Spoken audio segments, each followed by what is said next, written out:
Yeah, getting ready for the interview. Feeling the pressure, everyone's watching. Yeah, Who should wear a cap? Kan die ook dicht blijven, deze? Nice, hè?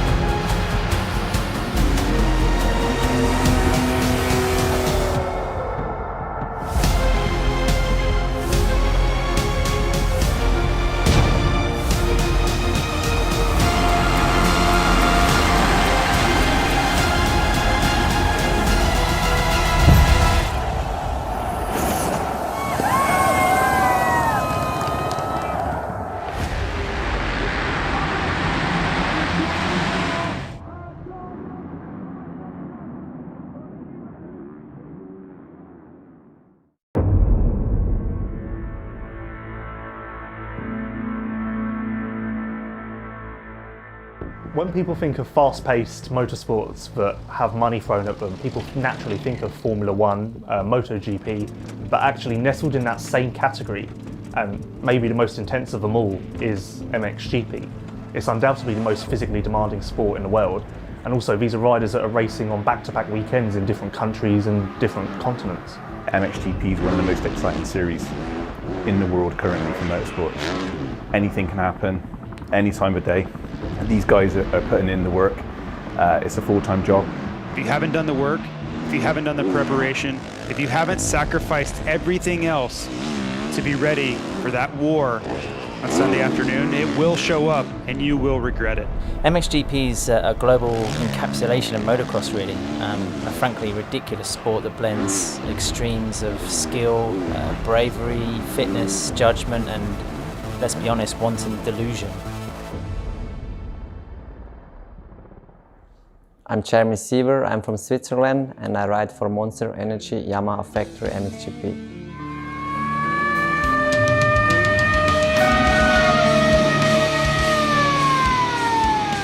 He's a guy, especially in the last 2 to 3 years, that's really doubled down on getting the job done and being dedicated and focused to battling the most competitive athletes in the class. And finally, Jeremy Siever rounds out the final turn. He wins for the first time in MXGP. Yeah, I'm on the podium and I'm quite frustrated, but I have to be happy. I won my first race, made a good gap, and I'm on a good position right now. Jeremy is a rider who has obviously never missed a Grand Prix in his professional career.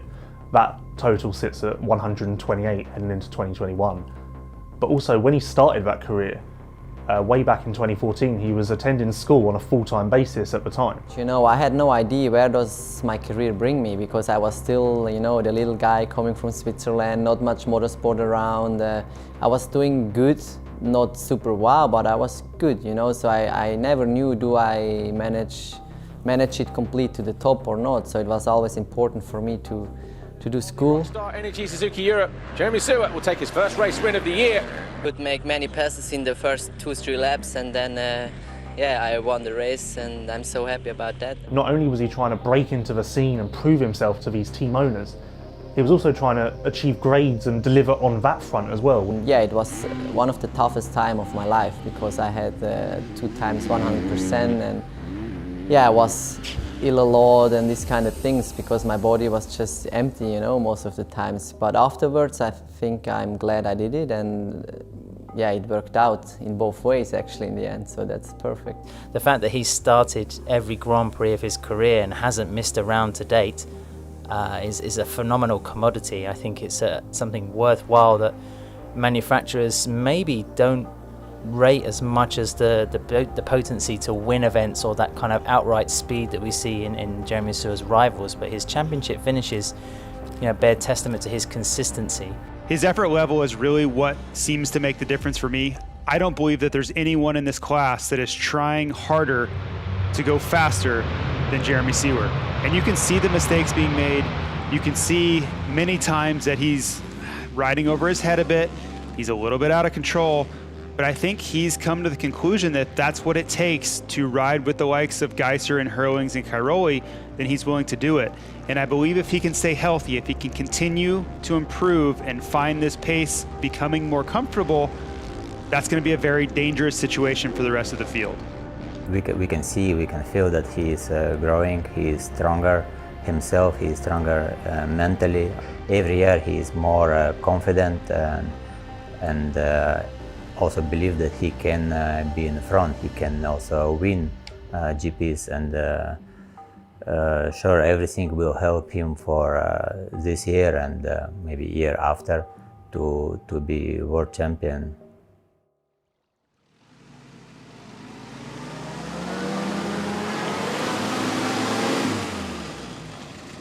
I can't get it turned on time.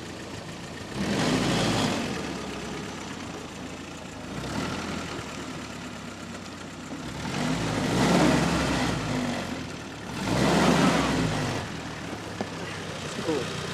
Got the gun with me, you know, just in case of emergency. I mean, yeah, it's not loaded, so don't worry. All legal. Yeah, super cool. I got to show you the horn actually. This is the coolest thing. Here we go.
So just on the way to Lommel, gonna go do some riding and yeah, gonna go in air first.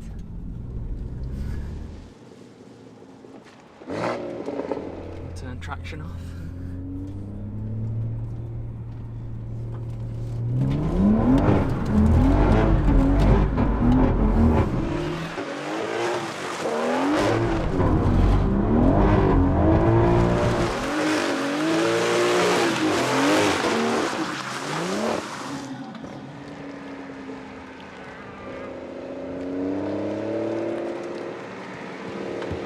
The pressure's always on yourself. You know what you need to do, and if you want to continue on this path and have the support that you have now, yeah, you always have to give everything, and it doesn't matter if you're on a private team or if you're on the best factory team in the paddock. You have to give everything and do what you can, otherwise, yeah, it's going to be the last year. I think for the Yamaha team, if they truly want to be competitive and have a chance to win this MXGP crown, they have to take it seriously. We saw how potent Jeremy Seewer was last year and the steps forward he's taken. But if you look at the return of Jeffrey Herlings, you look at the competitiveness of Romain Febvre, and Antonio Cairoli surely wants to get that 10th crown. You have the returning champion of Tim Geiser. There are so many riders that are in their way. It's still going to be a challenge. Red Bull KTM are the dominant force in MXGP. That's fact. HRC have now risen to that level following the multiple titles that Tim Geiser has acquired, and it would seem that Yamaha are the next in line to do that, thanks to a team owner who simply won't stop. It really seems as though Louis Vosters won't let anything get in the way of him achieving his dream. Whether the team needs more manpower, more resources, or even just money thrown at the operation, it just seems as though nothing's going to stop him or stand in the way of his dream. Yeah, sure. Without Louis, I will be not here, and yeah, Louis give everything for the rider, for the team, for me. The fact that he decided to create his own team was a very powerful and forceful movement, and the resources and the quality and everything he's put into the setup is something I think that's made the Monster Energy Yamaha MXGP team one of the most envious in the paddock.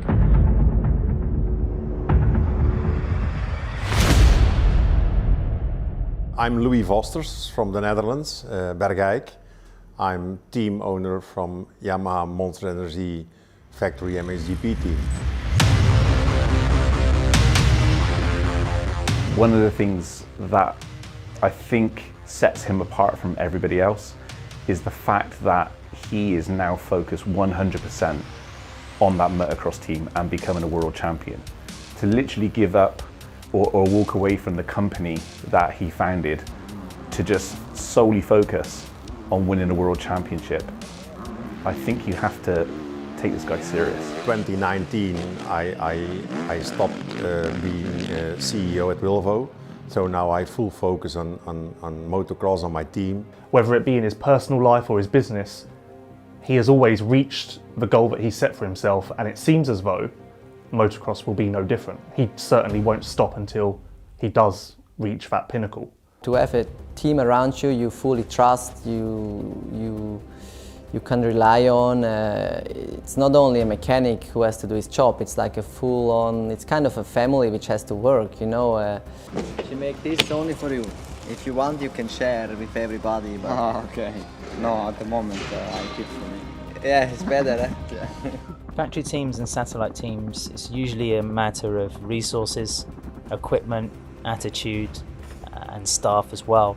We can walk around the paddock and be impressed by hospitality units, awnings and trucks, and there's still quite a diverse collection of those kind of rigs in MXGP in 2021, even though the level of the sport is arguably higher in terms of that technical support system back in the paddock. Calvin Vlanderen was one of those MX2 riders who achieved great things. He won GPs, he was on the podium many times. So he entered MXGP with aspirations of doing the same. Obviously he wanted to be at the front, that's what he was used to.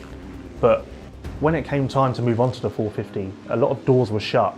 There were no options for factory rides, and truthfully, there were no options for any rides. The Gebben Van Venrooy deal came through last minute, and had it not been for that, we might not be talking about Calvin Vlanderen as a MXGP rider anymore.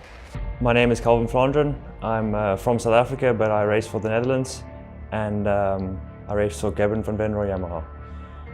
I think he proved that he can be one of the leading riders in MXGP. I mean, he took his first MX2 victories in quite impressive fashion in Indonesia. And here he is, Calvin Vlanderen, Team HRC takes the win and the overall victory here at the MXGP of Indonesia. It's unbelievable. I mean, there's no words for it. I'm just speechless. Those last two laps were so long. The team was encouraging me. I just pushed, but it's incredible. I just want to say thanks to my whole team, my family, my girlfriend, and lucky that she's not here, but just everyone, thanks so much. One thing that's been holding Calvin back has just been the attrition that's eaten away at his results in terms of putting together a consistent campaign. Injury is probably one of the biggest, or the biggest rival any rider will face when it comes to motocross and Grand Prix racing. And at the moment, Calvin is still trying to get the better of that foe. Yeah, we're here in Eindhoven today for some physio, some rehab for the knee.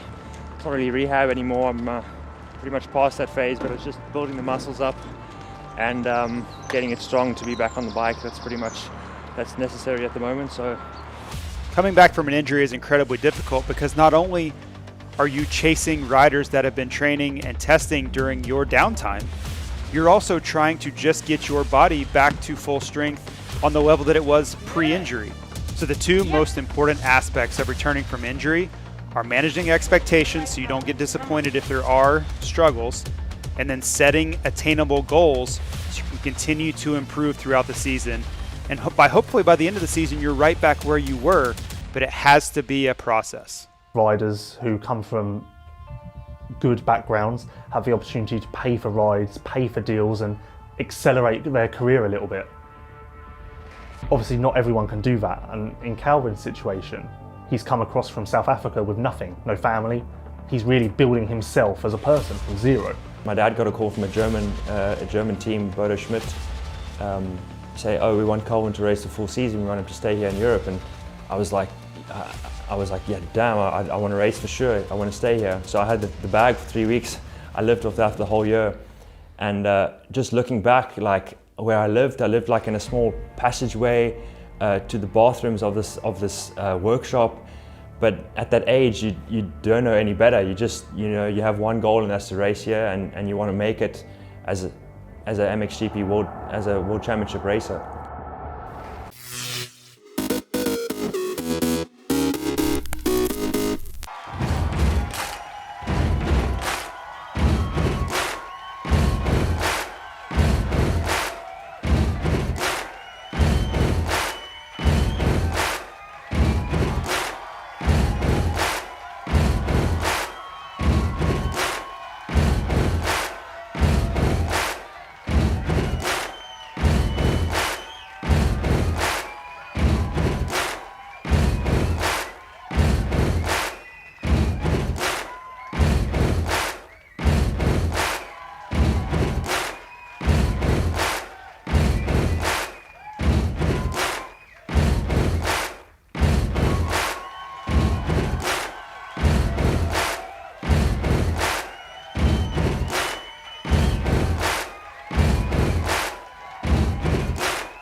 The fact that Mitch Evans was bumped into HRC meant that the bosses, the likes of Marcus de Freitas, Roger Harvey, and the rest of the crew, in red, saw something in the Australian which he had proven in fleeting outings in MX2. You could argue and say that his rate of injury and accidents was on a similar level to Calvin, so who deserved the ride more? But there is something to be said for the way a rider moves in a team, the way a rider builds a team, the way a rider works with a motorcycle, develops it, and creates a bit of a team ethos. And maybe HRC thought that Mitch was a better fit or a brighter prospect in terms of what he could offer in future years. Having said that, I think Calvin is an extremely capable rider. If he can stay healthy, avoid the mishaps and misfortune, and keep his confidence up, then I think he's going to be proving a lot of people wrong. It frustrated me a lot when it happened. When I heard that Mitch got signed instead of me, I was like, why him? Why not me? I was like, on paper I can show the team that I'm the better rider, but anyway, at the time I was really angry, and I've put that in the past, and I've moved on, and I'm still good friends with everyone in Honda. They treated me really well, but I won't forget how they finished with me, when they put it like that. I believe the story for Calvin Vlanderen is he just needs to show patience. This MXGP field is incredibly deep, and there's talent everywhere you look. So I think if you're Calvin, you continue to improve, you continue to work on your skill set, and each and every time you get the opportunity, you have to make the most of it. You have to show promise. So when it does come time for a contract, you're right at the top of the list for potential riders. I definitely believe that if I feel comfortable on the bike and I'm in a good space, I can definitely be fighting for podium, 100%. I don't have one single doubt in my mind. And that's going to lead me to get a factory team, 100%. This knee is also stiff. And I ran, because I was not in a good mood, and I ran to shut him up. And I put it like a stopper behind the door, so the door doesn't slam. Yeah. And I forgot about that. So I ran to the door, and the door just stopped as soon as I went out, and it hit my face and hit my knee like on the corner. You know how that's called. I went lying on the floor because of pain. And then like 2 seconds later I just started laughing because that was so stupid. You know how that's called. What was it called? Karma. For what? Yeah, you said you were annoyed. Yeah. And then after that I was even more mad at the dog. Because of that.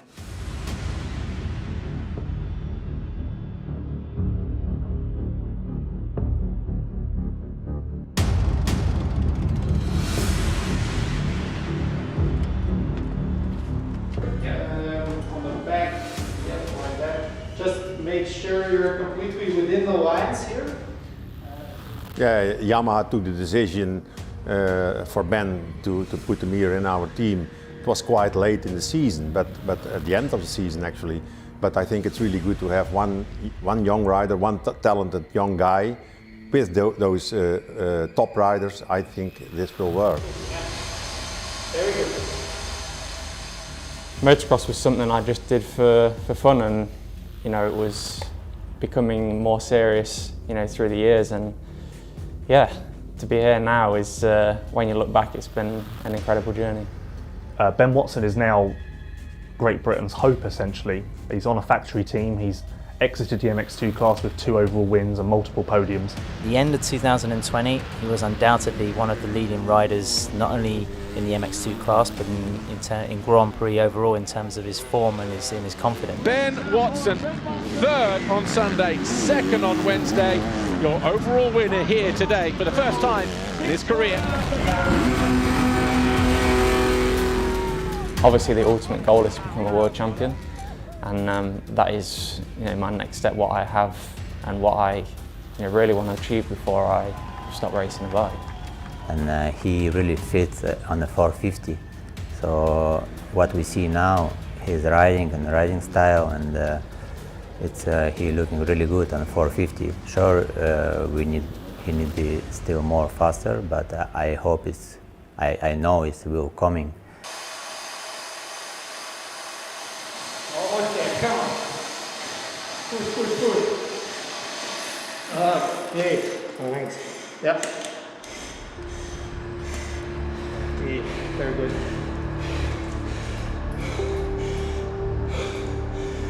Good results as well. Yes, Herlings is fast, Prado is fast, Cairoli is fast, Geyser is fast. It's are really top guys, but here for our riders, everything is here in place. So I think we can go for it. And everything I did in my life, I try to do for 100%.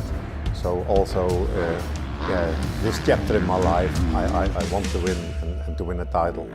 Like you say, yeah, I can beat anybody now. It's just a matter of consistency and bring it through 20 GPs. The MXGP class in 2021 is so stacked with many potential winners. Louis Vosters is obviously hoping to get to the front of the pack with his 3 riders. He's got the returning Jeremy Seewer, young promising rookie Ben Watson, and then new signing 5-time GP winner Glenn Koldenoff. Koldenoff has really put himself on the map in recent years with many GP wins, many podiums, Motocross of Nations success. He's really established himself as a potential title winner in the future. He just needed that extra little edge. And that's why he's joined forces with Monster Energy Yamaha Factory MXGP and Louis Vosters. My name is Glenn Koldenoff. I'm riding for Monster Energy Yamaha Factory MXGP.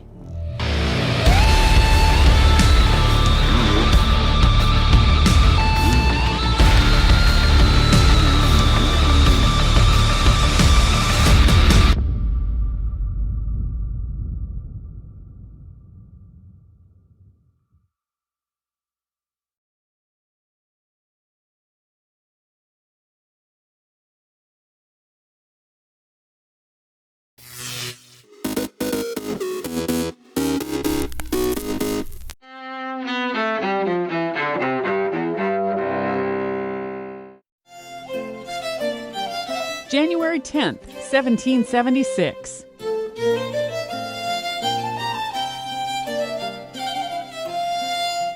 Thomas Paine publishes Common Sense, one of the most influential works of the American Revolution.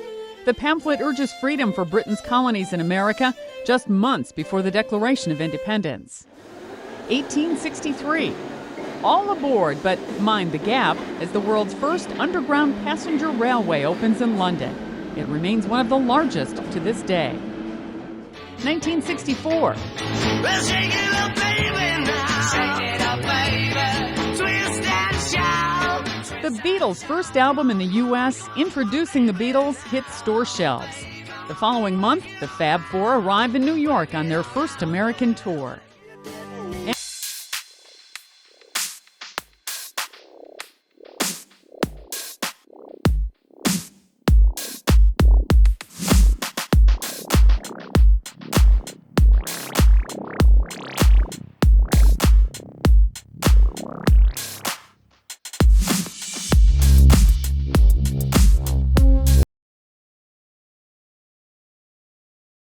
We're sorry, the number you have dialed is not in service at this time. The number you have dialed has been changed.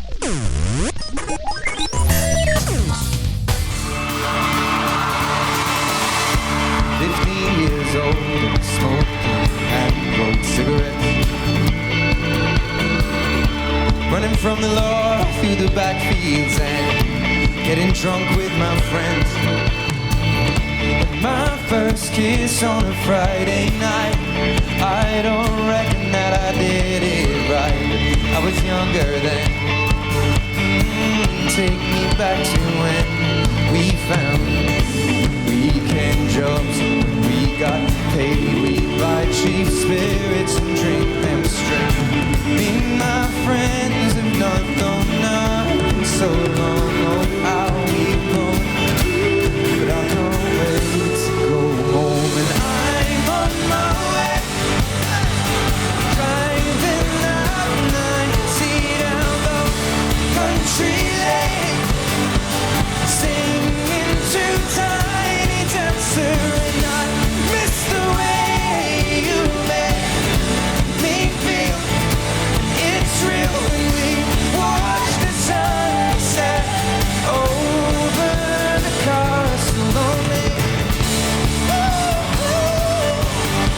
Over the castle on the hill, we watch the sunset over the castle on the hill.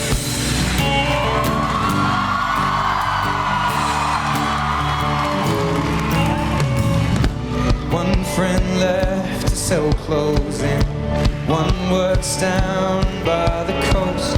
One had 2 kids but lives alone. One's brother overdosed. One's already on his second wife.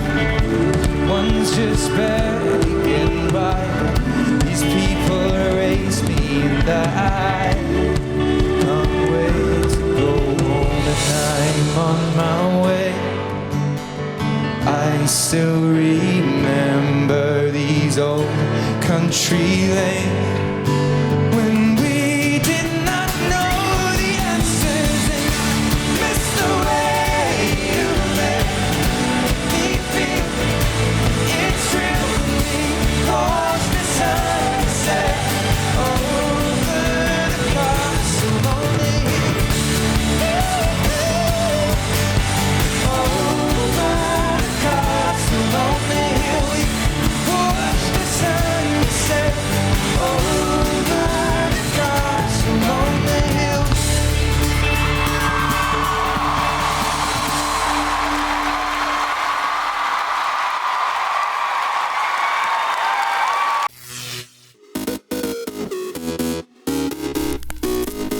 Welcome back in our studio, and in today's news,